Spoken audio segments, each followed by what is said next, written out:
Өлкө башчысы Сооронбай Жээнбеков коопсуз шаар долбоору ишке киргени жол эрежесин бузгандар дагы жол кырсыктары дагы 2 эсе азайгандыгын билдирди. Бул тууралуу өлкө башчы Бишкекте өтүп жаткан Борбор Азиядагы санариптик трансформация аттуу эл аралык конференцияда айтты.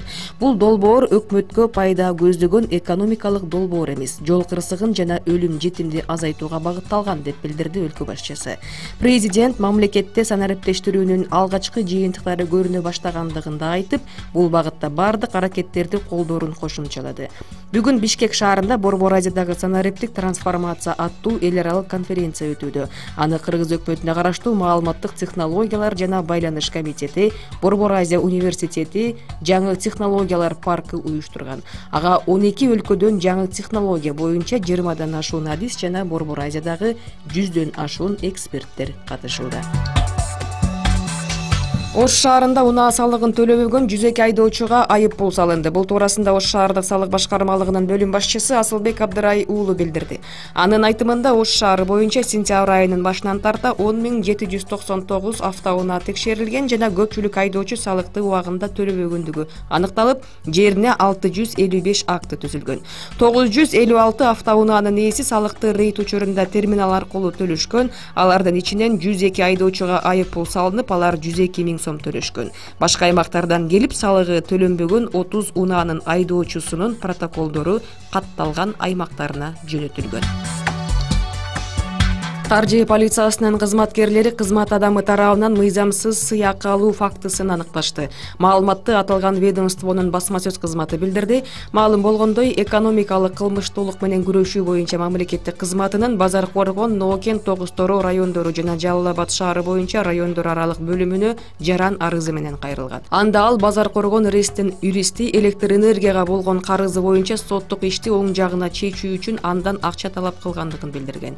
Аталган факт кылмыштардын жана жоруктардын бирдиктүү реестрине каттоого алынган.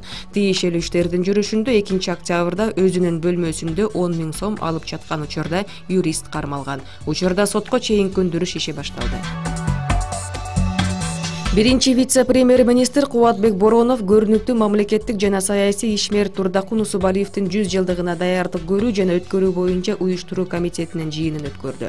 Бүгүнкү күнү уюштуруу комитети тарабынан иш-чаралар планын ишке ашыруу иштери жүрүп жатат. Ал бир катар инфратүзүмдөрдү жана социалдык объекттерди реконструкциялоо, курууну камтыган 18 пункттан турат. Маданият, маалымат жана туризм министри Азамат Жаманкулов билдиргендей, Турдакун Усубалиевдин элесин түбөлүккө сактоо максатында Чүй облусундагы чокулардын бирине анын ысымын ыйгаруу маселеси иштелип жатат. Бүгүнкү күнү бир катар маданий илимий иш-чаралар, эскерүү кечелери, сынактар өткөрүлүп, биографиялык басылмалар даярдалды. Жыл башынан бери республика боюнча ачык сабактар, класстык сааттар, илимий практикалык конференциялар жана музейдик көргөзмөлөрдү өткөрүү уланууда. Мындан тышкары Турдакун Усубалиевдин 100 жылдык мааракесине арналган толук метраждуу даректүү тасма дагы тартылууда. УКМКнын 9-кызматынын мурунку жетекчиси Алмазбек Атамбаевдин мурунку жан сакчысы Дамир Мусакеевди жазасын өтөө боюнча Чүй облусунун Молдовановка айылындагы номер 27 түзөтүүчү колониясына которушту. Бул туурасында жаза аткаруу мамлекеттик кызматы билдирди. Бишкек шаардык соту биринчи инстанциянын чечимин күчүндө калтырган. Свердлов райондук соту Мусакеевди 5 жылга эркинен ажыраткан. Дамир Мусакеевди кызмат абалынан кыянаттык менен пайдаланууга айыпташкан.